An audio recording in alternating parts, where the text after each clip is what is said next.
Farther along we'll know all about it. Farther along we'll understand why. Cheer up, my brother, live in the sunshine. We'll understand it all by and by. This is mark number 421. That'll be our song of invitation, 421. If you have your Bibles, we'll be studying from the 37th Psalm this morning. Psalm 37. I don't normally do this, but I will today. For the sake of helping us get into the text, I will read all of this psalm, which consists of 40 verses. It's a psalm written by David when he was older in his life. And he says, "Do not fret because of evildoers. Be not envious toward wrongdoers, for they will wither quickly like the grass and fade like the green herb. Trust in the Lord and do good. Dwell in the land and cultivate faithfulness. Delight yourselves in the Lord, for he will give you the desires of your heart. Commit your way to the Lord. Trust also in him, and he will do it. He will bring forth your righteousness as the light and your judgment as the noonday. Rest in the Lord and wait patiently for him. Do not fret because of him who prospers in his way, because of the man who carries out wicked schemes. Cease from anger and forsake wrath. Do not fret. It only leads to evil doing. For evildoers will be cut off, but those who wait for the Lord, they will inherit the land. Yet a little while, and the wicked man will be no more. And you will look carefully for his place, and he will not be there. But the humble will inherit the land. They will delight themselves in abundant prosperity. The wicked plots against the righteous and gnashes at him with his teeth. The Lord laughs at him, for he sees his day coming. The wicked have drawn the sword and bent their bow to cast down the afflicted and the needy, to slay those who are upright in conduct. Their sword will enter their own heart, and their bows will be broken. Better is the little of the righteous than the abundance of many wicked. For the arms of the wicked will be broken, but the Lord sustains the righteous. The Lord knows the days of the blameless, and their inheritance will be forever.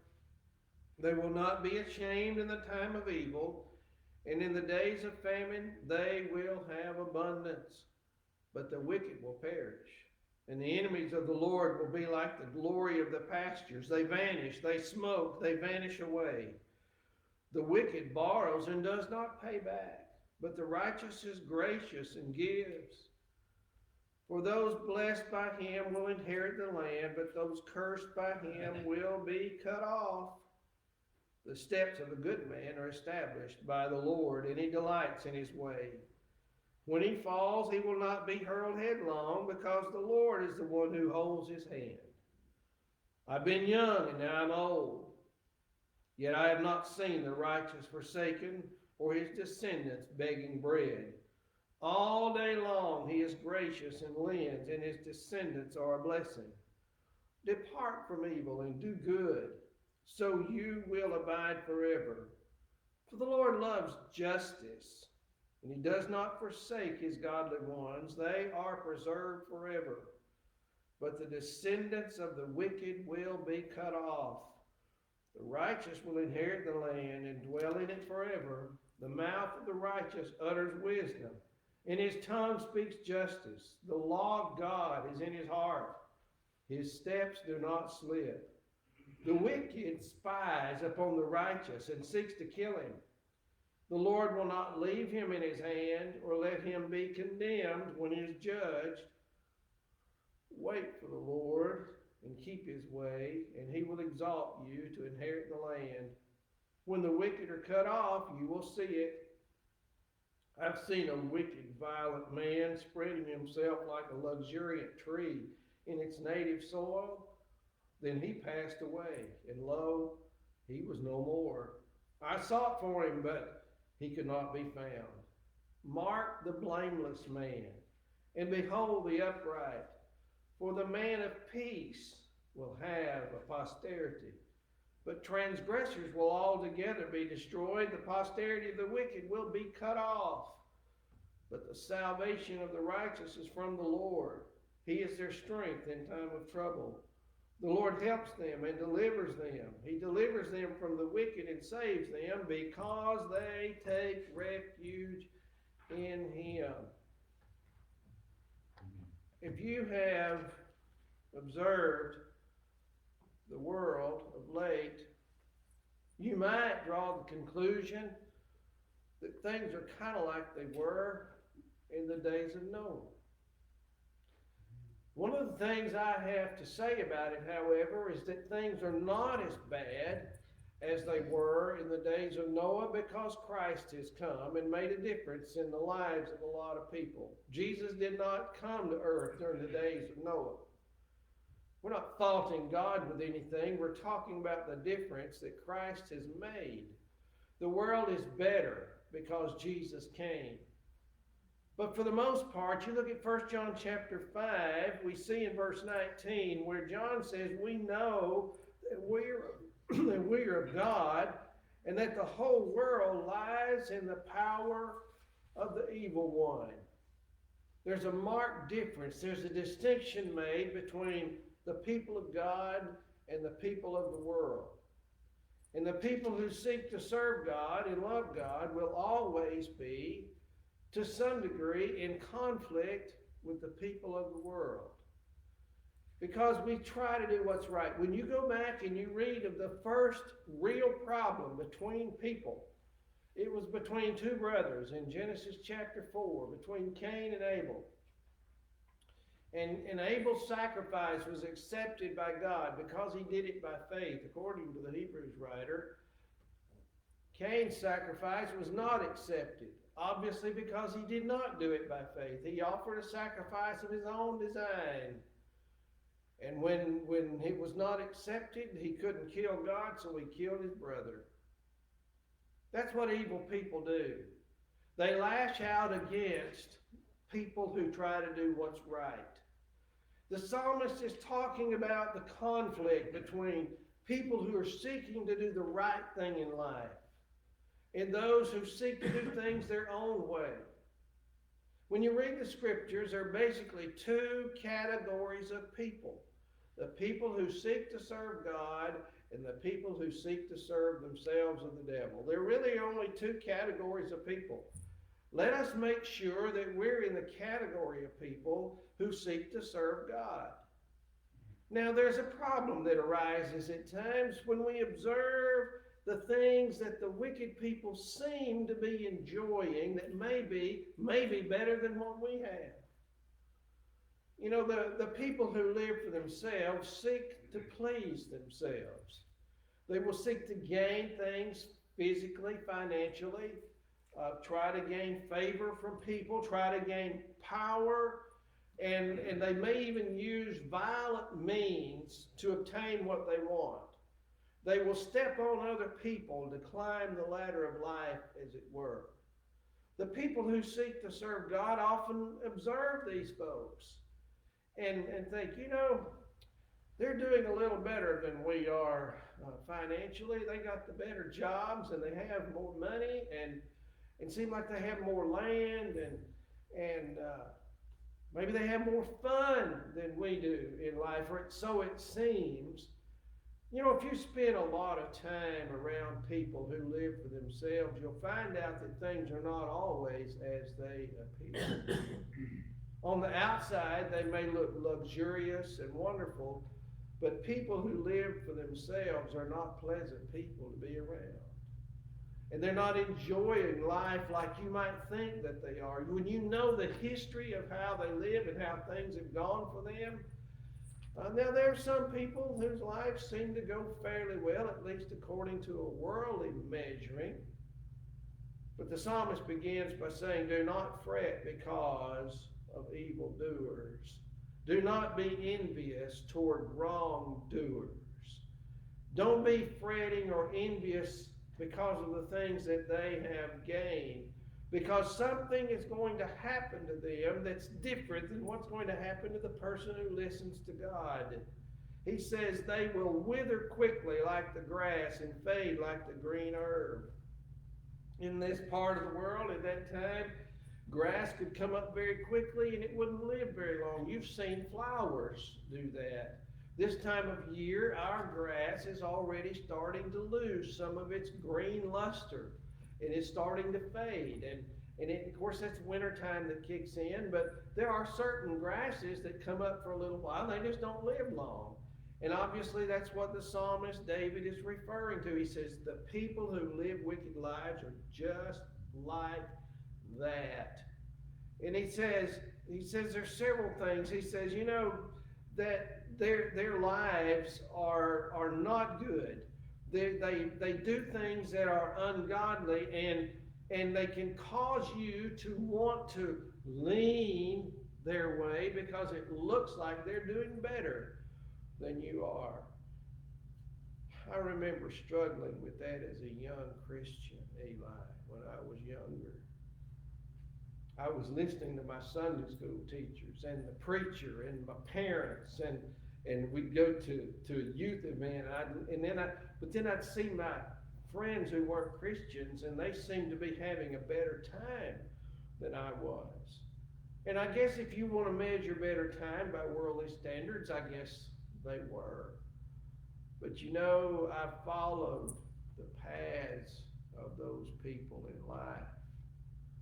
And that's just like Jesus said in Matthew 7:14, it's a path that leads to destruction.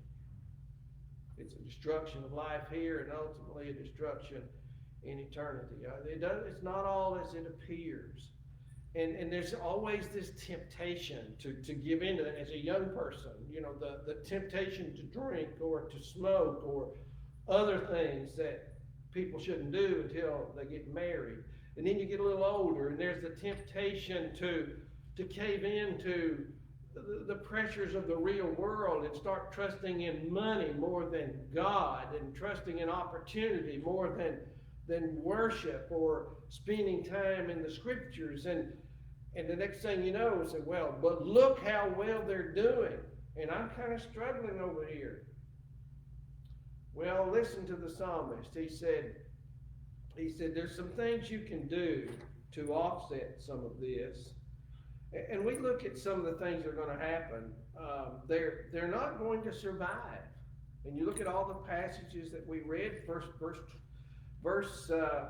looking at a couple of them, notice the wicked have drawn the sword in verse 14, but it says in verse 15, there's a way that it'll come back and get them. You live by violence, you'll die that way. And so it's, oh man, they won the victory. Yeah, but you know what? They're not living for God, and ultimately their purpose is not for God. And the text says their own swords will kill them, and their bows will be broken. And then he talks about the abundance of the wicked in verse 16, but God says the arms of the wicked will be broken. Now let me pause here. God is not speaking against people being successful in life with prosperity or making money. He's talking about the way they go about it. Abraham was a rich man. Paul wrote to Timothy in 1 Timothy 6 about the rich people, the wealthy people in the church. And he didn't condemn being wealthy, but he says, look, they need to do good and share what they have. He didn't condemn being wealthy. He condemned the means of gaining wealth if it's done by cheating or lying or stealing or stepping on someone else or killing someone to get there. Then they're not as successful as they may seem. And so you go on to see in verse 20, the wicked will perish. And the enemies of the Lord, here you have this comparison again, like the grass, but he says the enemies of the Lord, verse 20, they'll be like the glory of the pastures. One day that pasture is lush and green, the next thing you know, it's burned, it's gone. He said they're just like that. You ever seen land destroyed by fire? And it just leaves a barren ground. He says the way the wicked are. And you notice in verse 28, the descendants of the wicked will be cut off. It's not just them, but the generations that come after them. They set in motion evil that goes from generation to generation. Now you come back over here to the first part of the chapter. Not only do you not fret, you trust in the Lord. He said, gives us 4 things in verse 3. Number 1, trust in the Lord. You know, that's easy to say. It's hard to practice. When reality sets in and you're struggling with something, trusting in God.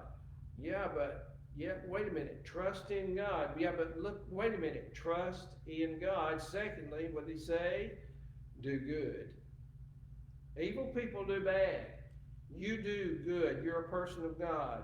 Now, obviously, this is a reference to the children of Israel having been given the land of promise, or the promised land that God had promised from Abraham and finally was settled as Joshua took the people in and they conquered the land. They didn't drive everybody out, and you know that's one of the reasons they're dealing with all this struggle. They didn't drive all the enemies out like God told them to. Well, since they're there, you still got to make it. Trust in the Lord, do good, dwell in the land, stay here, don't run away. God has given this to you, and it's yours for your livelihood. But he doesn't say cultivate the land, and it's really not such a focus on the physical as it is a focus on faith. Trust in the Lord, do good, dwell in the land, and cultivate faithfulness. Pause briefly. Maybe that's one thing you could take out of this lesson if you got nothing else out of it. Faithfulness and trust in God do not come easily. It takes time to think about it. Is God trustworthy? People are not. On the whole, even the best people you know will fail you somewhere, sometime, even though they may try not to, because they're human. Well, God's not human. I think it's worthy to note that he's eternal. And he's always blessed those who have done what he wanted them to do. And yet faithfulness has to be cultivated. I'm not a farmer, but I have had a garden a time or two, and I know that you had to go and you need the right soil for your plants. And if you're going to fertilize it, the right fertilizer for whatever you're planting. And you've got to have it deep enough and for the roots to go down, and you have to have a certain kind of soil, and you have to have a certain time of year that you prepare and plant, if it's seeds or plants. And you have to get the weeds out. And you have to try to keep anything out that might eat your plants if you can. And then you water your plants.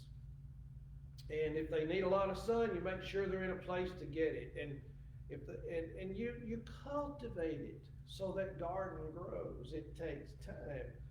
Faith has to be cultivated. You have to work at it.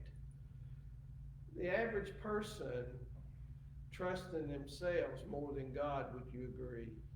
We have to work at cultivating a trust in God, because it's so easy to say, but the bottom line on this piece of paper is we don't have the money. Or the bottom line on this is the answer to this physical problem seems very bleak. And the bottom line on this relationship is it's probably going to fail, so I'm just going to cave in. I mean, that's what we do. God's not promised us wealth. He's promised us, even through Christ, to have what we need. In Matthew 6 and verse 33, if you'll seek his kingdom and his righteousness first, everything you need, Jesus said, will be given to you. The psalmist knows this from God long before Jesus came. You have to cultivate faithfulness. But then there's something else he says you have to do. The third thing he says you have to do in verse 4, delight yourself in the Lord. Be happy that you're serving God. Don't approach it with a drudging. You mean I've got to do what he said again? And I'm thinking, how do you see God? You know, it does matter how you see him. Someone who cares for you and all the promises here, you know, if you'll just trust me and do what I ask you to do, everything will be all right for you. And you'll inherit the land. But you've got to delight yourself. And you know what it says? He will give you the desires of your heart. Now, that, of course, is within the confines of the will of God. He's not going to give you the sinful desires of your heart, but the things in your life that you want to be good and righteous. But there's a fourth point that he makes, and that is commit your way to the Lord. You know, you've got to commit to it. I have been working a little bit on exercise for the last 2.5 years.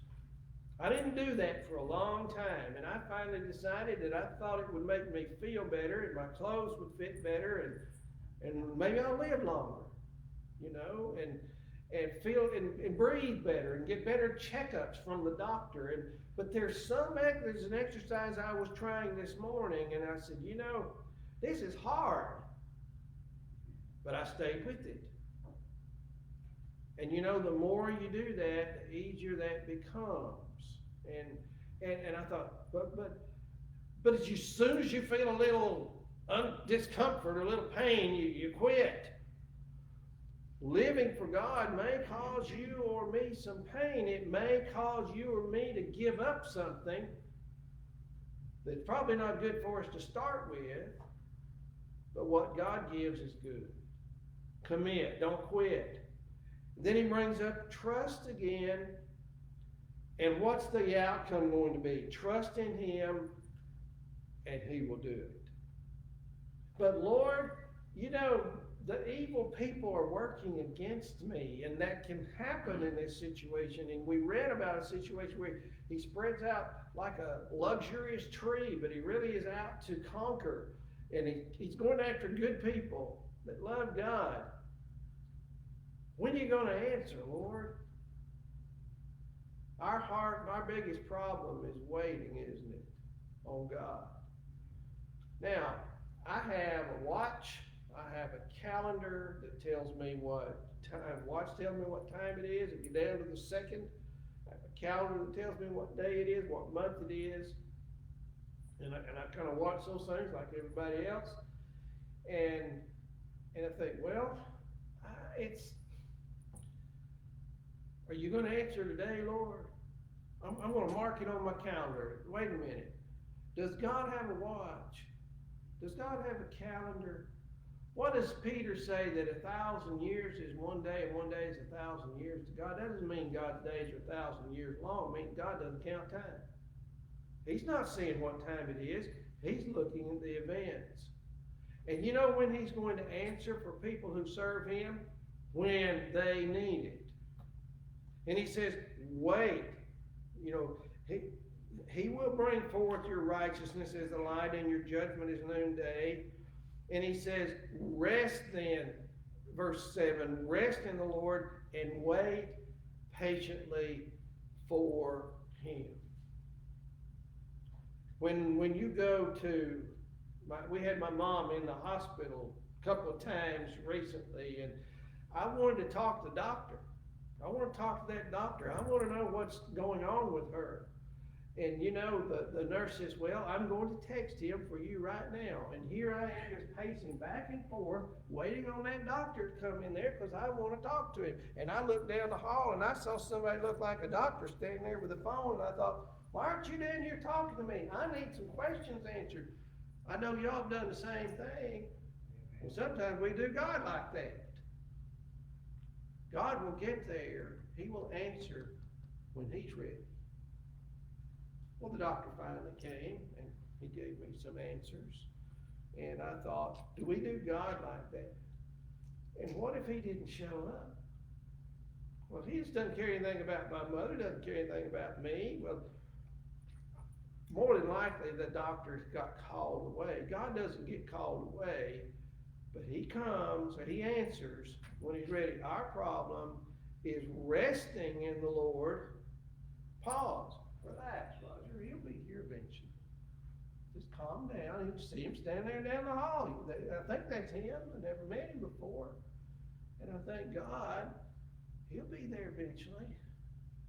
Take a deep breath and just rest. Evil people will never stop their scheming. They will never cease to do something toward people who are trying to do what's right. It's always been that way, and as long as this earth stands and the sun rises and sets, it's going to be like that. If they would do it to Jesus Christ, they'll do it to you and me.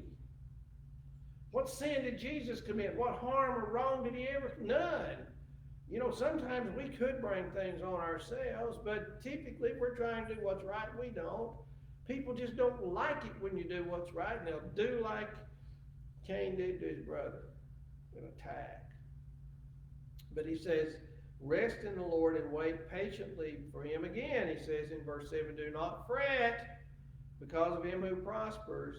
I want you to notice what the progression here, though, if you start fretting over this and what can happen to you or to me and failing. Okay, I'm not going to rest. I'm upset right now, and I don't know when God's going to act, but I'll tell you what, I'm just watching this, and these people are not doing right, and the one who's carrying out these schemes, and next thing you know, you get angry. And then anger turns to wrath, perhaps vengeance. A person of God might seek vengeance on an ungodly person. You want to know how these lawyers are making so much money? I think I just answered your question. Even people who claim to know God will call a lawyer in a heartbeat for some things because they want vengeance. Listen, do not fret. Don't turn to wrath, because it said, look at verse 8, it only leads to evil doing. What's happening here is that we can get so upset about what other people are doing. Next thing you know, we are doing precisely the same thing. And then we become one of them, not one of God's. Don't do it.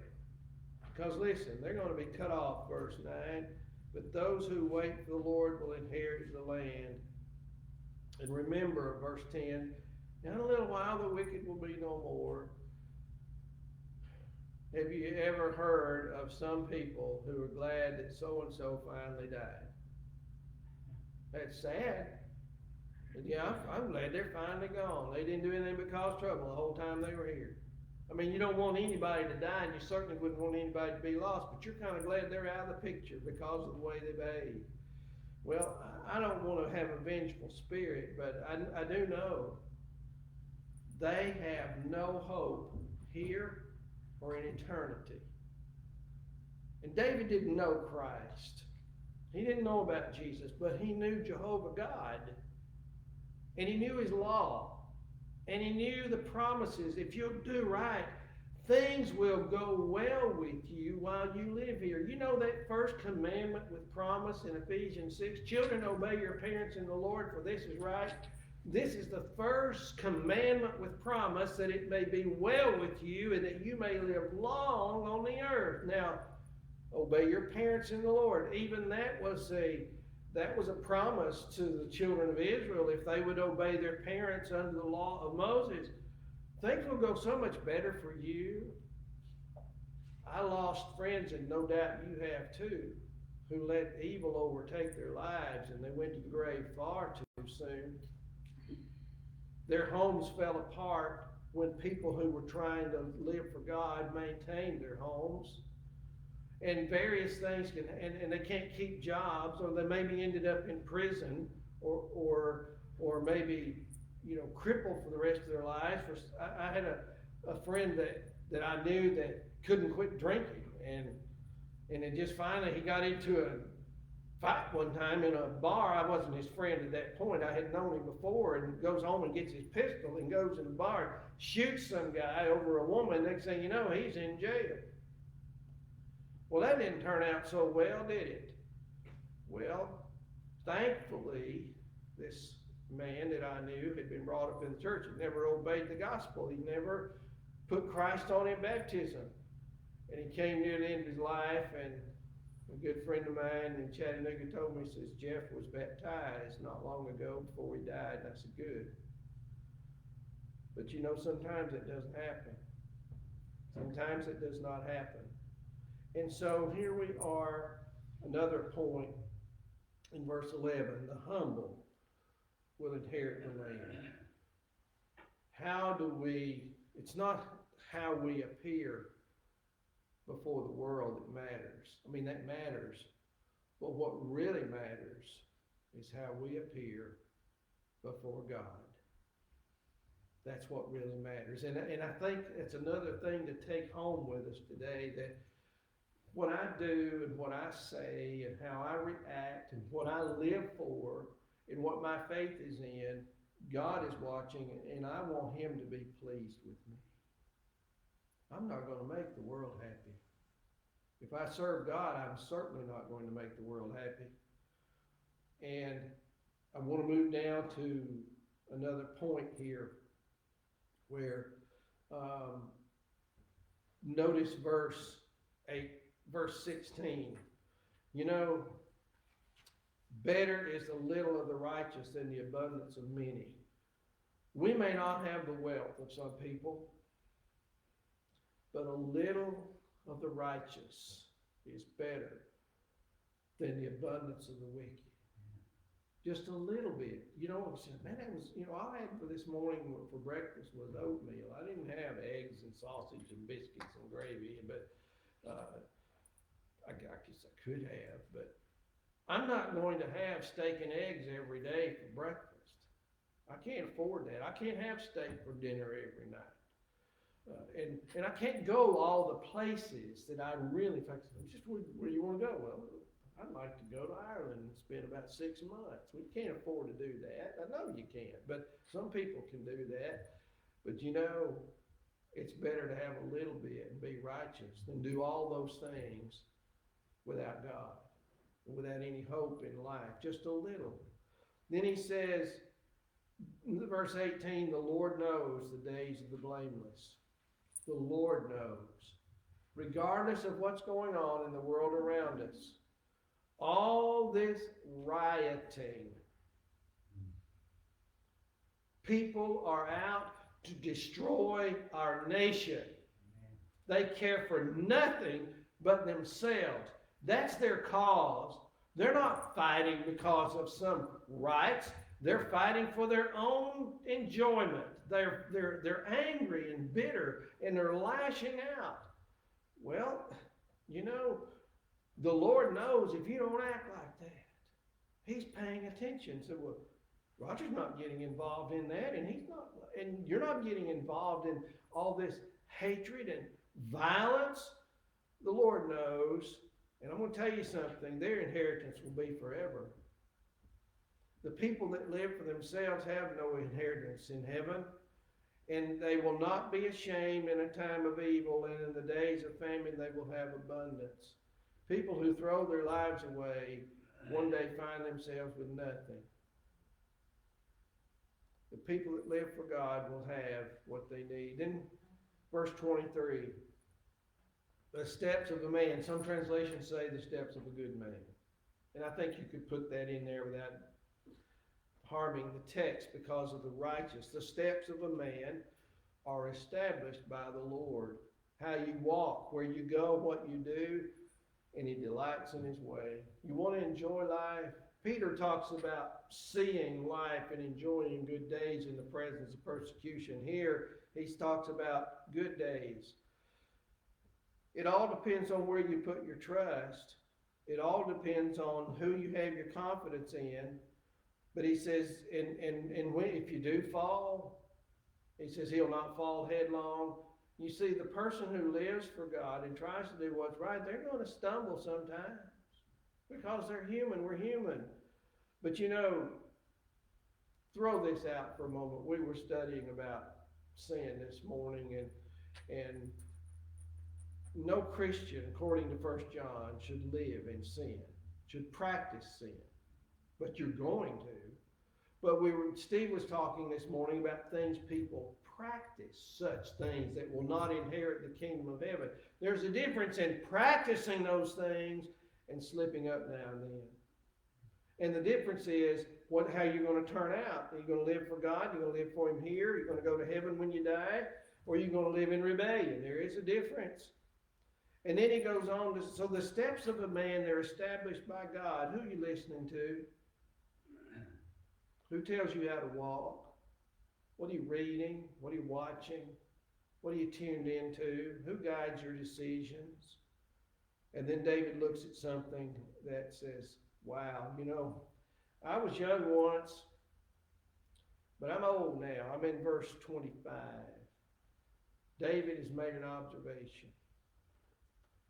By inspiration of God's Holy Spirit, he says, I have not seen the righteous forsaken, nor his descendants begging bread. In this time with David, they lived in the promised land, and God had promised it to them, and taught them to take it. It was theirs, and it was a land flowing with milk and honey. It must have been some really good dirt, as we would call it, and it was a perfect place for them to dwell. And the people who lived there before had abundance of cattle and fruit and vegetables. But God promised these things in this land to His people, and it would be a blessing to them. The inheriting of the land here has reference to them actually living in this land of promise, and if they'll live for God, things will go well. Doesn't mean they'd never be persecuted. It doesn't mean they'd never have a problem, but on the whole, it goes well. When Jesus said in Matthew chapter 5, blessed are the meek or the gentle, for they will inherit the earth, I believe when you put that into practice for Christianity, that you will enjoy your life on this earth. And you can. But you can't let the wicked pull you into their thinking or their practices. And then the long-term effect.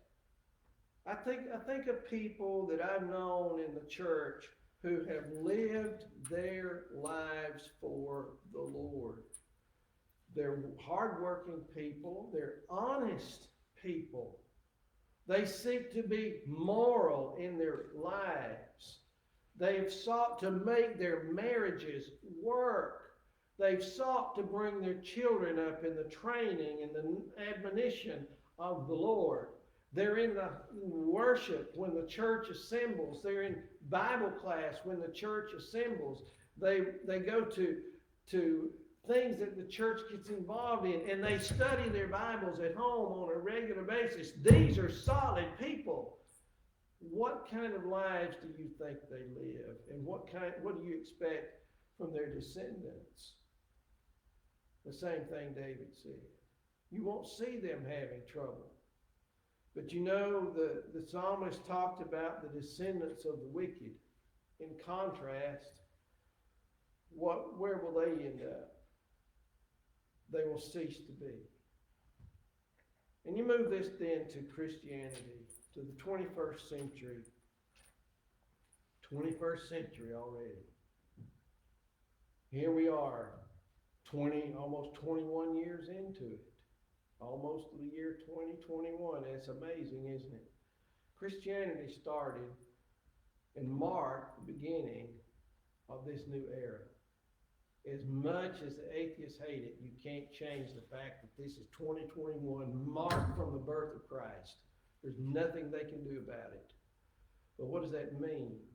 The Christian age. Verse 3, 1 John 5, for this is the love of God, that we keep His commandments, and His commandments are not burdensome. For whatever is born of God overcomes the world, and this is the victory that has overcome the world, our faith. There it is. Our faith in God, our faith in Christ, our faith in His Word, living for the Son of God today. The psalmist would understand 1 John. David would. And he goes on to say, but who is the one who overcomes the world? Verse 5, that he who believes that Jesus is the Son of God.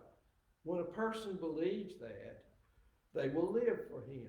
They will turn from sin and what the Bible calls repentance. They will confess the name of Christ, that He's God's Son. They will put Him on in baptism for the remission of sins. But that's not the end. They will live for Him. Because the victory that overcomes the world is our faith in Christ. Do not fret because of evildoers. Trust in God. If you're subject to the Lord's invitation, please come as we stand and Steve leads us. I was sinking deep in sin, far from the peaceful shore, very deeply stained within, sinking to rise no more. But the Master of the sea heard my despairing cry. From the waters lifted me, now safe am I. Love lifted me, love lifted me. When nothing else could help, love lifted me. Love lifted me, love lifted me. When nothing else could help, love lifted me. All my heart to Him I give, ever to Him I cling. In His blessed presence live, ever His praises sing. Love so mighty and so true merits my soul's best songs. Faithful, loving service to